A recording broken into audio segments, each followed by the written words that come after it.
Ratnam group of institutions admission நடைபெறுகிறது. Call 8448448909. பொருளாதாரத்தில் பின்தங்கிய ஏழை குழந்தைகளுக்கான கல்வி உரிமை சட்டத்தின் கீழ் மாணாக்கரை சேர்ப்பதற்கான அறிவிப்பு இந்த ஆண்டு தற்போது வரை வெளியிடப்படவில்லை. இதுகுறித்த அறிவிப்பை விரைந்து வெளியிடுமாறு கோரிக்கை வலுத்து வருகிறது.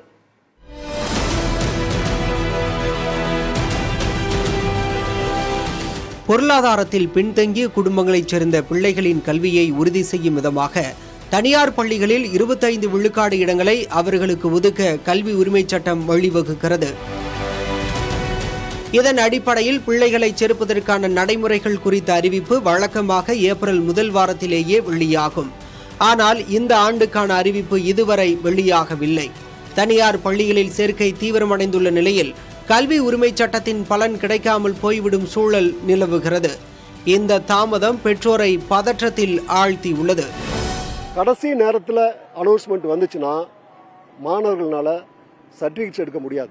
இன்கம் சர்டிஃபிகேட் எடுக்கணும், அதுக்கப்புறம் ஜாதி சான்றிதழ் எடுக்கணும், இருப்பிட சான்றிதழ் எடுக்கணும். இதனால குழந்தைகளுக்கு பெரிய சிரமம். அது மட்டும் இல்லாமல் இப்போ எல்லா பிரைவேட் ஸ்கூல்லையும் அட்மிஷன் ஸ்டார்ட் பண்ணிட்டாங்க. அப்போ காசை கடனை உடனே வாங்கி கட்டி சேர்றதா இல்லை இந்த இலவச கல்வியில் சேர்றதாங்கிற குழப்பம் லட்சக்கணக்கான பெற்றோர்களுக்கு இருக்குது. இது பார்த்தீங்கன்னா ஒவ்வொரு வருஷமும் 1.5 லட்சம் பேர் சேரக்கூடிய ஒரு பெரிய அட்மிஷன் ப்ராசஸ். அதையும் நீங்க ஏர்லியாவே ஸ்டார்ட் பண்ணணும். கடந்த ஆண்டு கல்வி உரிமை சட்டத்தின் கீழ் சேரும் மாணாக்கர் அந்த பள்ளியிலிருந்து 1 கிலோமீட்டர் தொலைவிற்குள் வசிக்க வேண்டும் என்ற நிபந்தனை விதிக்கப்பட்டிருந்தது. இந்த நிபந்தனையை 1 கிலோமீட்டர் தொலைவிற்குள் வசிக்கும் பிள்ளைகளுக்கான சேர்க்கை முடிந்த பிறகு மீதி இடங்கள் இருந்தால் வசிப்பிட தொலைவை அதிகரிக்கும் வகையில் மாற்ற வேண்டும் என்று தமிழ்நாடு அரசுக்கு கோரிக்கை வைக்கப்படுகிறது. தமிழ்நாட்டில் கடந்த ஆண்டு வரை சிபிஎஸ்இ, ஐசிஎஸ்இ பள்ளிகள் அரசின் இணையதள சேர்க்கை பட்டியலில் இல்லை.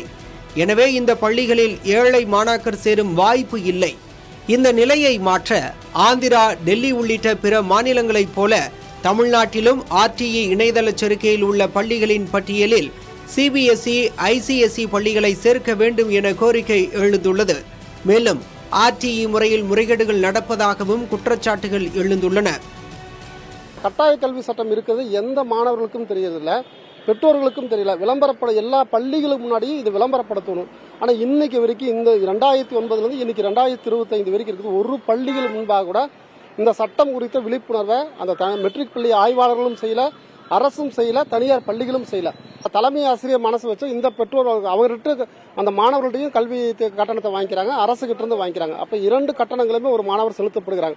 அப்ப இந்த சட்டம் பயனில்லாமல் போகுது. இது விழிப்புணர்வு ஏற்பட வேண்டியது மெட்ரிக் பள்ளி ஆய்வாளர்களுடைய கடமை. ஆர்டிஇ குறித்து பள்ளிகளிலும் இணையதளத்திலும் தாமதம் ஏற்பட்டிருப்பது குறித்து கோவை மாவட்ட முதன்மை கல்வி அலுவலர் பாலமுரளியிடம் கேட்டோம். அப்போது அரசின் அறிவிப்புக்காக காத்திருப்பதாகவும் உத்தரவு வந்ததும் நடைமுறைகள் தொடங்கும் என்றும் அவர் பதிலளித்தார்.